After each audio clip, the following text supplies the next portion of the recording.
ओम श्री गुरुदेवाय नमः। ओम श्री परम गुरुदेवाय नमः। ओम तमेव शरणं देव नान्यथा शरणं मम। अतः कारुण्य भावेन रक्ष मां शरणागतम्। जय श्री अच्युत जय अनंत जय कल्की राम। ओम महाब्रह्म निर्विकल्पं पूर्णानंदमयं हरि।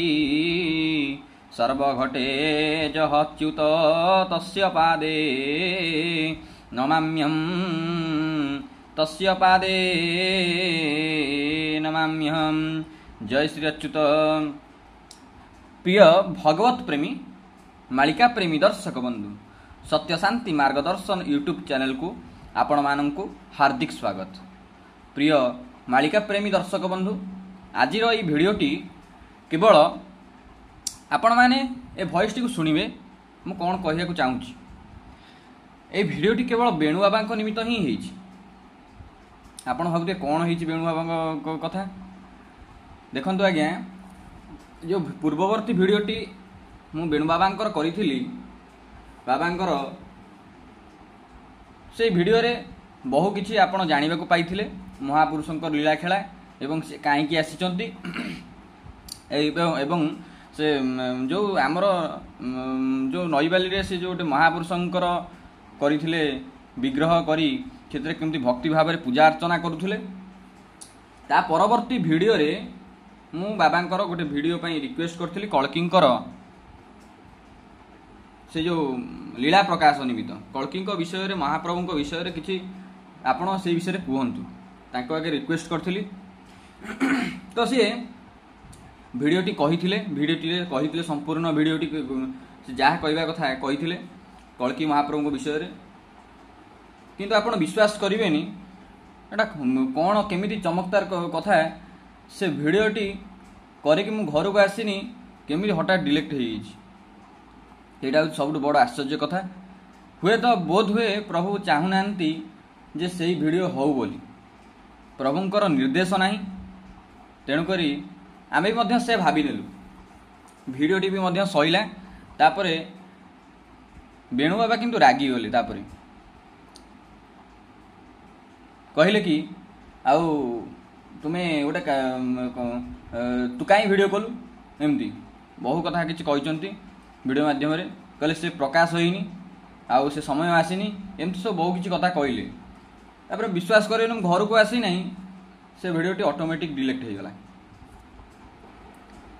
तथापि दर्शक बंधु किसी मन दुख कर कथा नहीं, किंतु मेन कथा हूँ से भिडियो से जहाँ कही अत्यंत अत्यंत आज्ञा गुप्त कथा बहु किसी गुप्त कथा कही से भिडियो रे। किंतु कौन करवा प्रभु हुए तो चाहूना ठीक अच्छी प्रभुंकर लीला प्रभुंकर इच्छा ही सबकि होउथिबो एवं हे आसुथिबो मध्य। तो एमतिका कथा तेबे बेणु बाबा आउटे गोटे महापुरुषंकर गोटे बाणी कही सेटा को लिखिकी रखी। बेणु बाबा जहाँ कही महापुरुषंकर महापुरुष जहाँ लिखिं गोटे बाणी कही से बाणी की आज्ञा आप बुझा चेष्टा करूँ। ताकू मुझे किसी लिखिकी रखी किसी संग्रह कर रखी कहीं आपण मान पाखे परिप्रकाश करने। तो आसतु से बाणी उपरे मुझे आपको कहबी बेणु बाबा जहाँ कही ताकू मु आज्ञा लिखिकी रखी। से कही महापुरुष कौन लिखिं शुणु। कहई अच्युत दास शुण साधु जन निज निज ब्रह्म ज्ञान करी हरि गुण।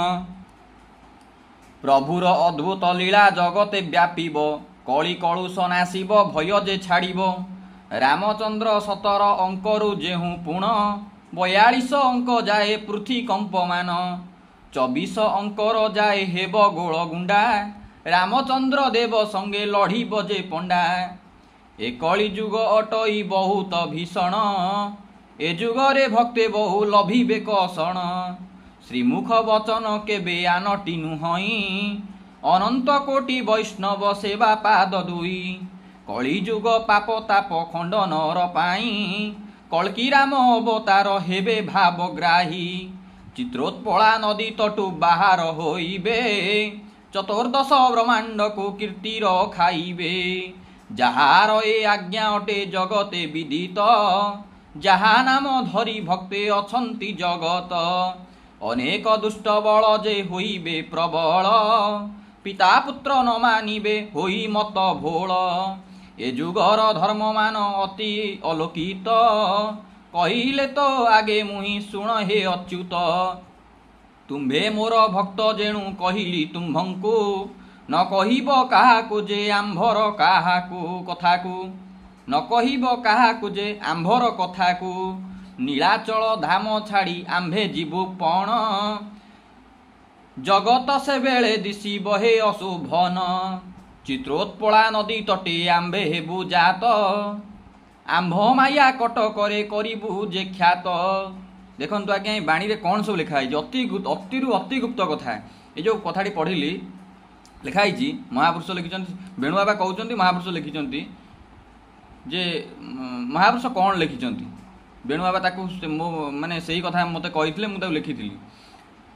चित्रोत्पला नदी तटे आंभे हेबु जात आंभ माया कटकरे करिबु जे ख्यात देखंतु केते बड़ कथा तापर कहउचंती कोटि कोटि नर नारी सेबिबे चरण आंभर ए मुख वाक्य नुहई जे आन निय एहु ब्रह्म एकाक्षर जप नित्य गुजरी लीला देखिब नाम हे बख्यात अलौकिक लीला मान जगते व्यापीब सेतेबेले मोर सेवा मान देखुथिब केते भक्त भक्ति भावे सेबिबे चरण कन्या राजा खंट प्रजा कराई विपुण जाजनग्र ठारू नीलाचल धाम जाए कंपी उठिब जगत लोक हेबे क्षय तिनी दीपु लंजा एका बेलके पड़िब आकाश मंडल धूम्र वर्ण प्रकाशिब आकाश रे सुदर्शन चक्र ही बुलिब संसार मध्यरे पड़ी दुष्टंकु नाशिब प्रकृत कथा आज्ञा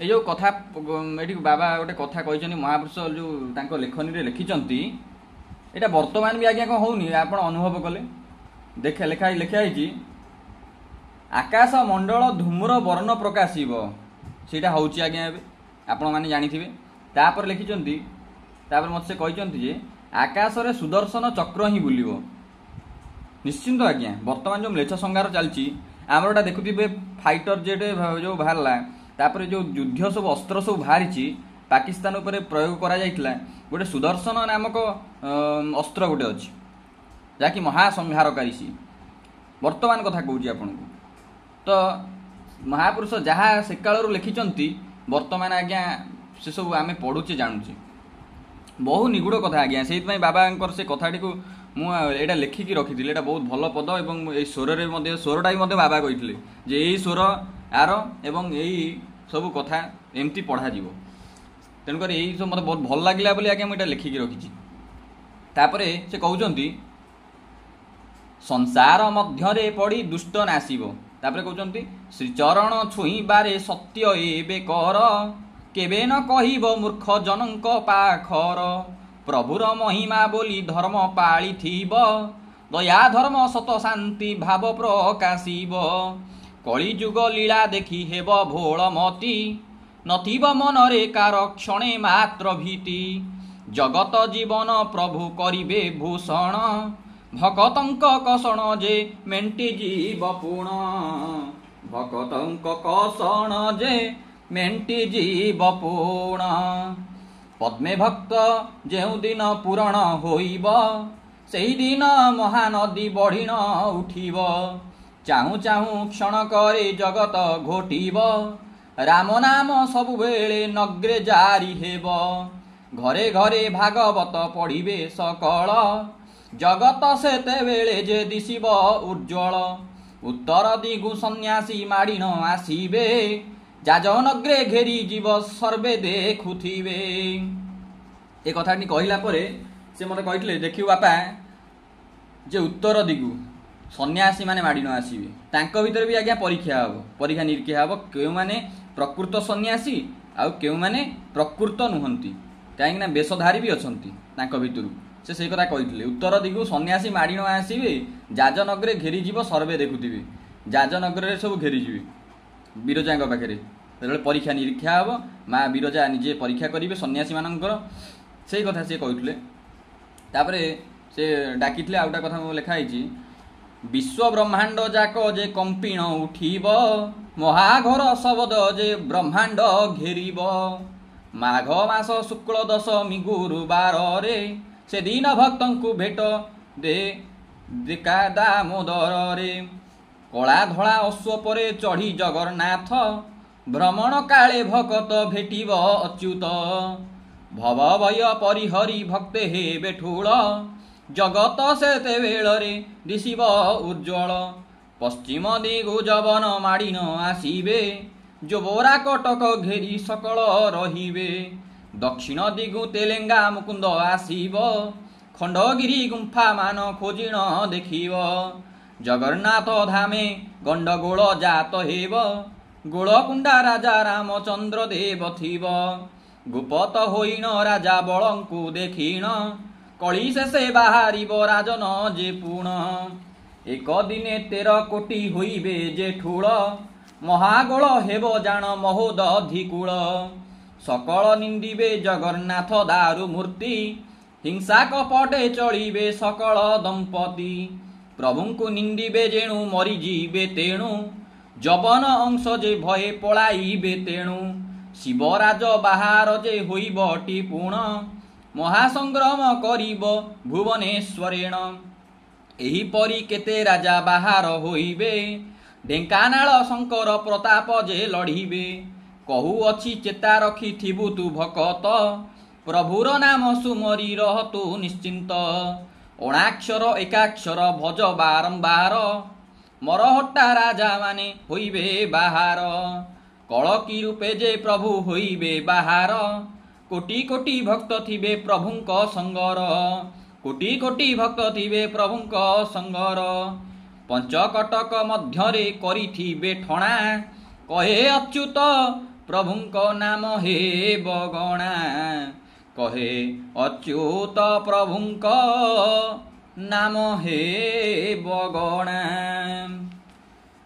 जय श्री अच्युत जय जगन्नाथ जय अनंत जय पंचसखा। तेबे प्रिय दर्शक बंधु बेणु बाबांकर एई बाणीटी अत्यंत भल लागिला आपण मानू केते भल लागियो मु कहि परिबि नाही एवं ए बाणी रे मध्य बहु किछि निगूढ़ कथा मध्य रहि अछि जदि पारिबे मो भली आपण भी मध्य आकु लेखिक रखि थांतु एटा आज्ञा बहु दरकार आसीबो एने बाणी रे बहु किछि कथा अछि तेणु करी मोर आपण को रिक्वेस्ट आपण माने भी मध्य बाणी की लेखिक रखंतु लेखिक रखिले होबो नाही बाणी की बुझिबा को चेष्टा करंतु कोन अछि सत्य ता भीतर सत्यता कौन रही आम चैनल हूँ सत्य शांति मार्गदर्शन आम असत्य को प्रचार करूँ ना कि असत्य को प्रशय देवु ना जहाँ सत्य अच्छी ताहा चिरंतन सत्य तेबे से सत्यता को आम आपण आगे प्रकाश करुचु तेबे जदि आपण मानक ये भिडियोटी भल लगी थाए चैनल को लाइक करंतु चैनल टी को सब्सक्राइब करंतु भिडियोटी को लाइक करंतु कमेंट बॉक्स में जय श्री अच्युत जय अनंत जय कल्कीराम जय पंचसखा अवश्य लिखंतु